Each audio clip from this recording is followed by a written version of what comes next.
Hello, this is Wrestling Fan Talk here. So, in this video, I wanted to talk a little bit about John Cena. Now, recently in interviews, John Cena has said that the end of his WWE journey, his in-ring journey, is coming to a close.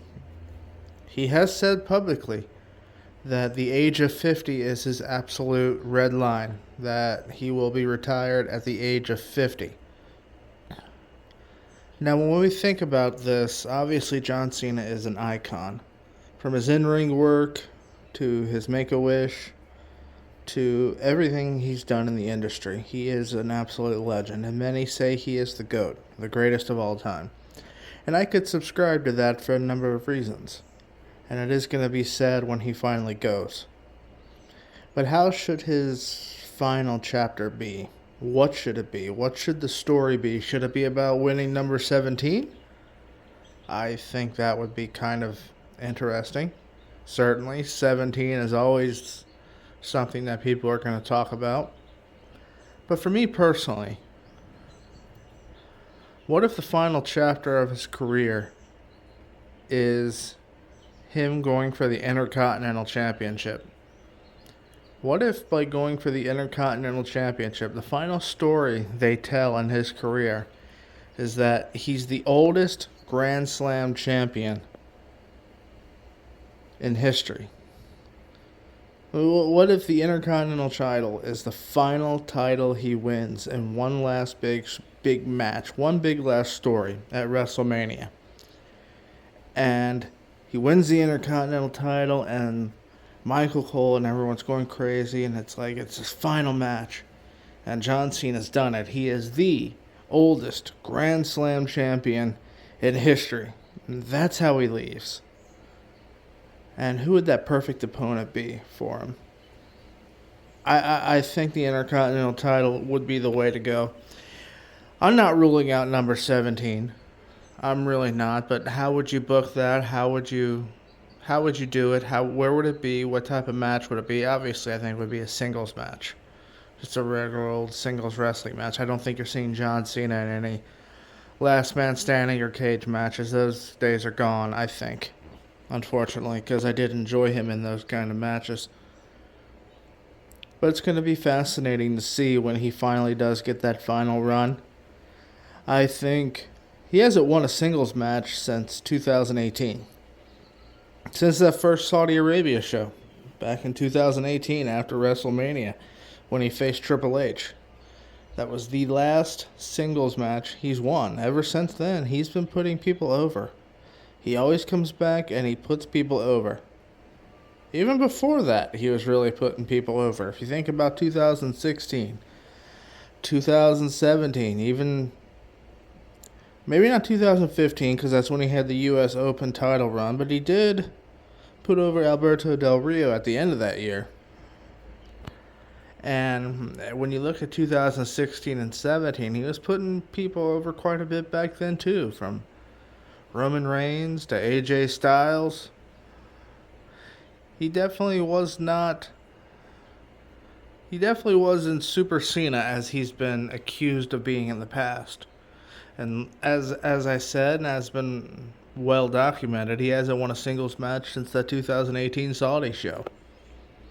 I think it's going to be interesting to see if they build up to that, if that becomes a main storyline upon his eventual return to WWE. Hey, he hasn't won a singles match, and it becomes this whole storyline about proving that he could go out on top. He can go out in some big blaze of glory sort of situation. I think the natural way to go with that is the Intercontinental title. But, as I said in this video previously, 17 is always going to be there. 17 is always going to be an option. I know Randy Orton has said a dream WrestleMania sort of scenario for him is him and John Cena both are at 16, and they're facing each other at a WrestleMania to see who wins and who would get that 17th reign, that 17th championship that breaks Flair's record. I know Randy Orton has publicly said that, and I would not hate on that. I think that would be something that's really interesting. Very interesting, actually.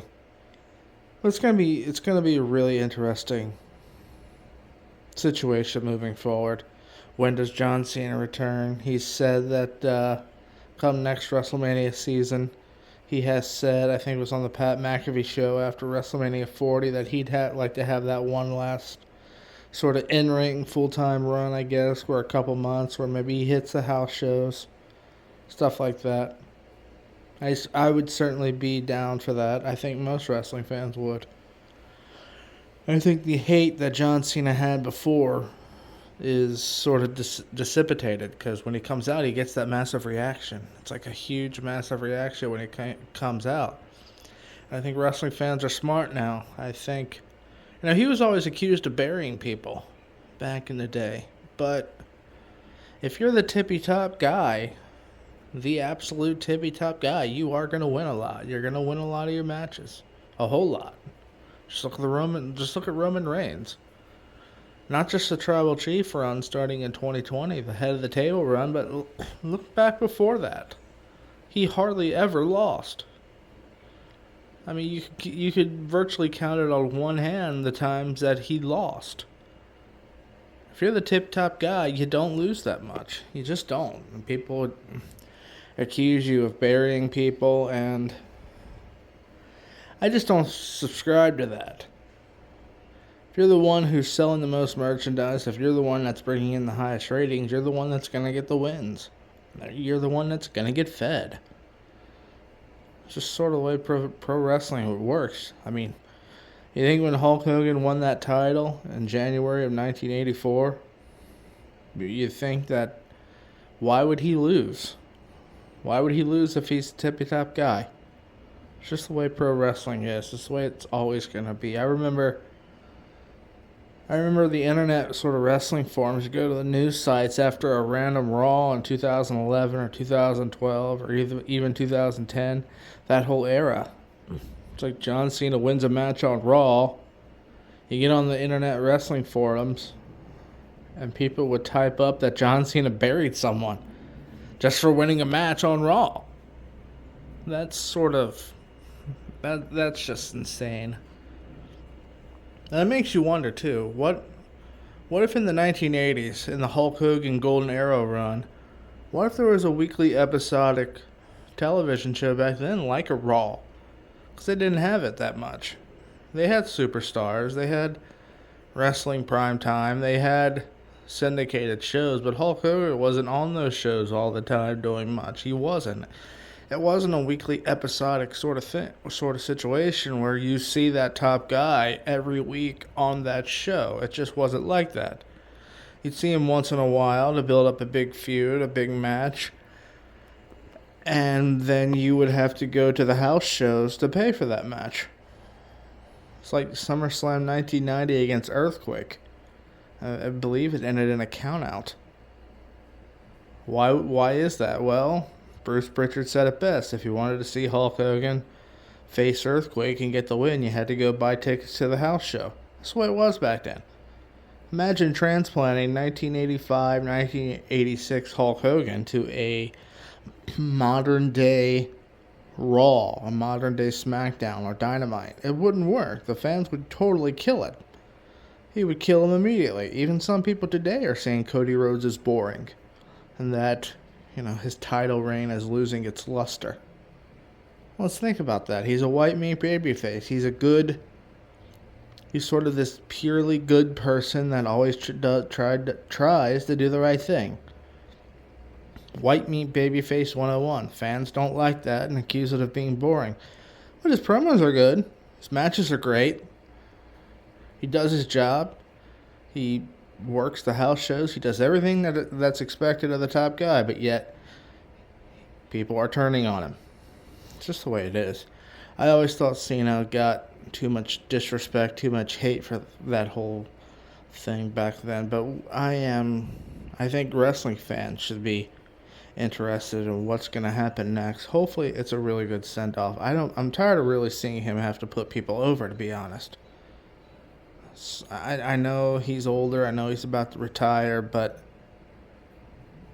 I feel like giving him a win or two these past almost 6 years now would have made the times that he was beaten more important. Because if you don't win a match for years, then how important does it make it when you're actually defeated? You don't want to water down putting people over. But it's going to be great to see. I hope he wins that Intercontinental title. I hope he has a big send-off. And who knows what's going to happen next. But it's going to be a tearjerker, I think. When it's John Cena's final WWE match, if he gets promoted like that, that's going to be a tearjerker. I just think it is. But that's all for this one, guys. Thanks.